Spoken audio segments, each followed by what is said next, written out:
Shalom Ibu Bapak, sahabat terang hidup yang berbahagia dalam nama Tuhan Yesus. Kita sangat bersyukur karena di tengah-tengah pandemi hampir 2 tahun ini kita mengalami banyak sekali persoalan. Dan kita percaya bahwa Tuhan tetap menyertai kita dan akan selalu menyertai kita. Kita berdoa supaya pandemi ini berakhir dan kita belajar untuk maknanya bergantung dan mempercayai Allah dalam situasi yang apapun juga. Tema saya hari ini ialah pentingnya pengampunan dalam pernikahan. Pentingnya pengampunan di dalam pernikahan Kristen tentunya. Saya baca satu ayat saya dari Matius 18 ayat 22, firman Tuhan. Yesus berkata kepadanya, ini kepada Petrus, bukan, aku berkata kepadamu bukan sampai 7 kali, melainkan sampai 70 kali 7 kali. Jadi Petrus bertanya kepada Yesus, sampai berapa lama, berapa banyak kita mengampuni orang yang bersalah pada kita? Sampai 7 kali? Yesus katakan bukan soal 7 kali, melainkan ya sampai 70 kali 7. Ini bukan juga 70 kali 7, bukan 490 kali, bukan. Ini bicara bahwa tidak ada batasannya. Ini bicara bahwa mengampuni pasangan kita yang barangkali pernah atau selalu atau sering kali melukai kita karena membohongi kita, karena tidak komitmen dengan janjinya, karena mengabaikan tanggung jawabnya, karena berbohong, karena berselingkuh, atau yang lain sebagainya dalam pernikahan. Ada banyak sekali masalah. Kita tahu tidak ada satu pernikahan yang sempurna. Tidak ada satu pernikahan di muka bumi yang tidak punya masalah. Selalu ada masalah. Dan seringkali yang paling banyak bersalah yang saya selalu alami dalam konseling adalah suami. Istri juga bersalah, tapi lebih banyak bersalah itu suami. Ada 1-2 pernikahan istri paling banyak bersalah, tapi ya mungkin hanya 5%. Kebanyakan 90% lebih yang bersalah itu adalah suami, karena dia imam, dia guru, dan dia pemimpin, dan dia bertanggung jawab buat rumah tangganya. Kalau ada masalah, suami yang tidak bisa memenuhi dirinya dan menjadi berkat bagi istri dan anak-anaknya. Nah, mengapa penting sekali pengampunan dalam pernikahan Kristiani? Karena alasan pertama, karena kita juga tidak luput dari kekurangan dan kesalahan, bahkan disengaja. Itu fakta kehidupan. Dan ini menimbulkan masalah. Maka langkah pertama kita mengampuni adalah ini untuk demi kebaikan kita. Demi kita terbebas dari kebencian yang mendalam. Kalau orang membenci begitu dalam, dia menjadi rusak hidupnya. Atau dia begitu marah, dan kemarahan itu bisa membuat hal yang mengerikan. Saya dengar satu kasus di Bali bagaimana seseorang yang menikam suaminya, ya, dan akhirnya suaminya meregang nyawa dan dia masih tidak merasa bersalah. Seperti apakah kebencian? Seperti apakah kemarahan? Dan kalau kita simpan terus-menerus, bukan cuma kebencian dan kemarahan, mungkin kekerasan lain akan terjadi di pernikahan kita.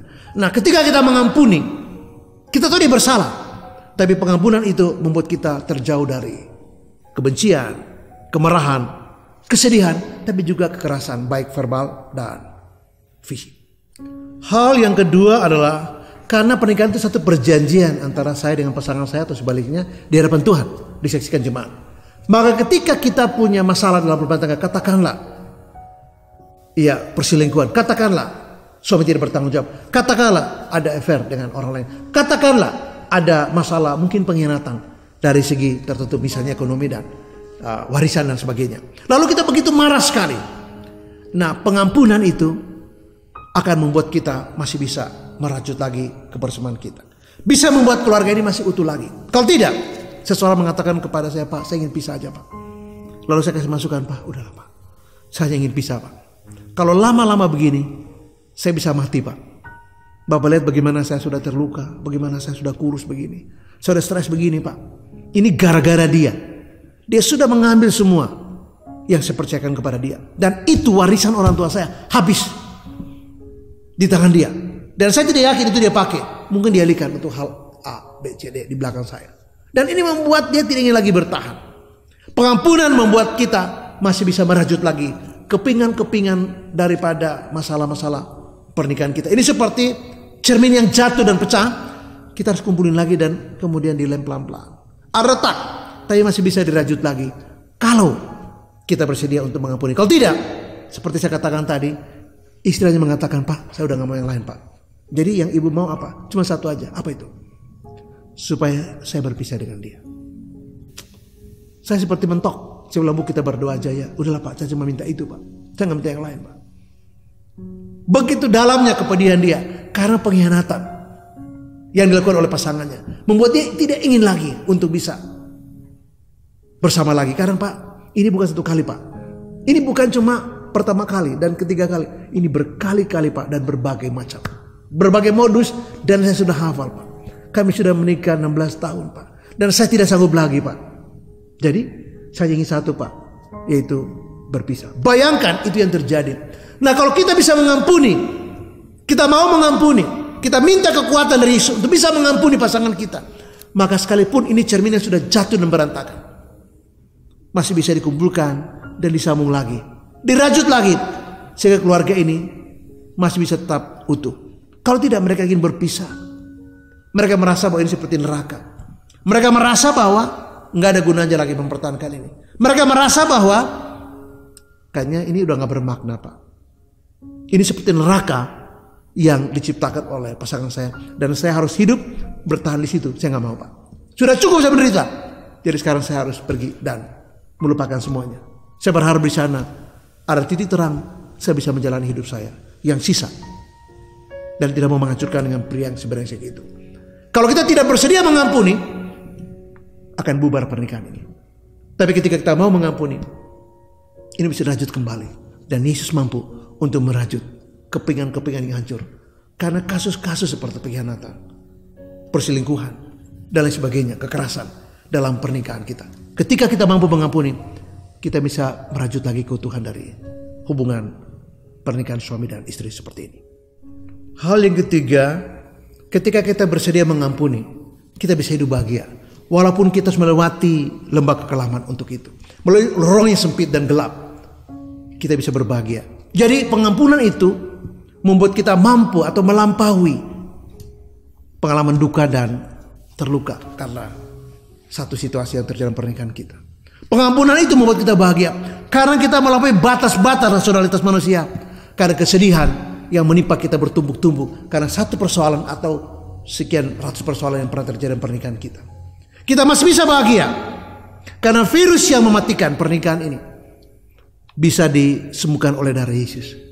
Ketika kita percaya Yesus dan kita minta Dia menjamah kita, kita mampu berdiri dan membangun lagi kebahagiaan kita. Karena kebahagiaan itu kita temukan ketika kita berada dalam Yesus. Ketika kita bisa mengampuni, ini mengobati hati yang terluka, hati yang gundah, hati yang sudah ciut, hati yang sudah membatu, masih bisa diubahkan oleh Kristus. Kuasa Kristus yang ditandai oleh kesedihan kita mengampuni pasangan kita membuat kita masih bisa menikmati kebahagiaan. Walaupun saya katakan tadi melampaui rasionalitas kesedihan kita, bisa melampaui batas-batas daripada manusia bisa tanggung tentang satu kenyataan pahit dalam pernikahannya. Ketika kita bisa mengampuni, maka Tuhan kasih kita kebesaran hati untuk belajar dan menerima ini. Meski orang kebanyakan tidak siap, meski sakit sekali, saya katakan sakit sekali. Itu sebabnya dalam konseling saya tidak pernah bisa memaksa orang. Saya kasih pandangan dan saya berdoa. Tidak ada keputusan di situ. Karena keputusan itu adalah bagian yang bersangkutan. Tapi saya hanya memberi beberapa rambu dan petunjuk tanpa menjustifikasi dan mereduksi masalah dia seolah-olah masalah dia simpel. Tidak. Saya akan mengatakan bahwa saya prihatin, saya mencoba ikut merasakan, tidak bisa merasakan sepenuhnya karena saya tidak mengalami bahwa ini berat sekali. Tetapi saya percaya juga bahwa Tuhan Yesus Kristus yang sudah mati di kayu salib mampu untuk membuat ibu melampaui semua pengalaman yang menyakitkan ini, melampaui batas-batas borderline daripada rasionalitas kita untuk menanggung ini. Karena secara manusia kita tidak kuat, kita tidak mampu, kita tidak mau menanggung itu karena sakit, karena sangat menyakitkan.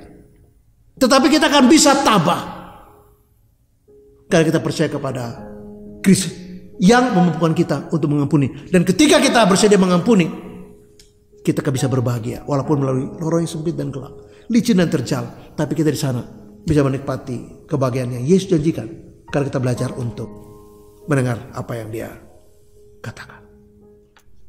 Ya, yang keempat saya mengatakan bahwa kekuatan kita untuk memaafkan, mengampuni pasangan kita yang barangkali telah melakukan kesalahan fatal buat kehidupan kita adalah kita bisa menciptakan damai dalam hati kita. dalam relasi kita dengan pasangan kita. Tentu tidak gampang karena di tengah-tengah konflik, kemulut yang hebat yang membakar jiwa dan emosi kita. Ini seperti perang yang tidak ada ujungnya kecuali kehancuran yang menanti. Tapi ketika kita bersedia untuk belajar memaafkan, Yesus menggambarkan di teks ini bahwa bukan soal 70 kali 7 kali, bukan. Tapi soal tidak ada batasnya. Seperti Yesus mengampuni kita. Seperti Dia sudah memaafkan kita. Melupakan kesalahan kita. Menanggung itu di atas kayu salibnya. Nah, seperti itulah pengajaran Alkitab mengatakan bahwa kita mengampuni sesama kita, termasuk pasangan yang telah mempermalukan kita, yang telah melukai kita, yang telah mengkhianati kita, yang mungkin telah begitu memanipulasi kita sampai hidup kita menjadi tidak punya apa-apa dan begitu menderita. Tetapi ketika kita bersedia untuk belajar, untuk memaafkan dan mengampuni dia, ada kekuatan untuk menciptakan damai. Meski saya katakan bahwa ini tidak mudah. Orang lain melihat itu, mereka lalu bertanya, kok bisa ya? Kok hati kamu terbuat dari apa sih? Kok kamu mampu mengampuni pria sebrengsek dia? Saya tidak mengalami aja benci setengah mati ke dia. Saya bukan kamu aja, rasa-rasanya kalau saya ketemu dia, saya pingin ketok kepalanya. Kok kamu bisa? Hati apa yang kau punyai? Maka ini ruang untuk kita bersaksi, kita mengatakan bahwa saya pun tidak mau. Saya pun tidak sanggup. Tapi ada satu pribadi yang menyanggupi saya untuk melakukan itu. Ya, yaitu Yesus. Nah, ketika orang melihat itu, maka di balik kekuatan kita memaafkan pasangan kita, kita menciptakan damai, hubungan yang dipulihkan antara saya dan pasangan saya, membuat rasa benci dan kepahitan, kesedihan dan kekecewaan. Orang lain bisa melihat kehidupan kita dan mereka bisa melihat rupanya ada ya. Dan ini ruang kesaksian buat orang lain. Orang melihat itu dan belajar, ternyata pengampunan seperti ini yang dilakukan Yesus kepada kita. Dan kita belajar untuk meneladani apa Yesus lakukan untuk orang-orang yang melukai kita, termasuk dalam hal ini pasangan. Penting sekali pengampunan dalam pernikahan, kali merajut lagi ya kedamaian dalam diri kita, jiwa kita, batin kita, tapi pada relasi dengan pasangan kita. Dan itu terjadi karena kita bersedia untuk mengampuni. Saya ingin mengakhiri dengan saya yang mengatakan begini, mari kita berdoa kepada Tuhan. Saya ingin mengatakan bahwa pengampunan sangat penting dalam pernikahan. Karena banyak sekali peristiwa, banyak sekali kejadian, banyak sekali masalah, banyak sekali pergumulan berat karena kesalahan kita, kebodohan kita, kebebalan kita, yang membuat gak ada pilihan lain kecuali kita memaafkan seperti Yesus ajarkan. Tapi ini sulit sekali dan terdengar mustahil. Ini menabrak tembok rasionalitas kita, menabrak keterbatasan empiris pengalaman kita. Tapi ada satu pribadi yang bisa menolong kita untuk itu. Satu pribadi yang bisa memampukan kita, berkuasa menolong kita untuk mengampuni pasangan kita, yaitu Yesus. Mari kita berdoa, Tuhan Yesus tolong saya Tuhan. Saya tidak sanggup dan saya tidak mau sebenarnya. Jujur saya tidak sanggup. Jujur saya juga tidak mau. Saya benci itu yang benar. Saya jengkel itu benar. Rasa-rasa saya ingin remas kepalanya. Saya bahkan kalau lihat dia, saya ingin muntah dan saya benci, jijik setengah mati. Mampukan saya Tuhan. Jamah hati ini, penuh jiwa ini dengan kasih-Mu, supaya saya belajar untuk mengampuni pasangan saya. Dan hanya Yesus yang bisa menolong kita untuk mengampuni pasangan kita. Terus memberkati dan Shalom.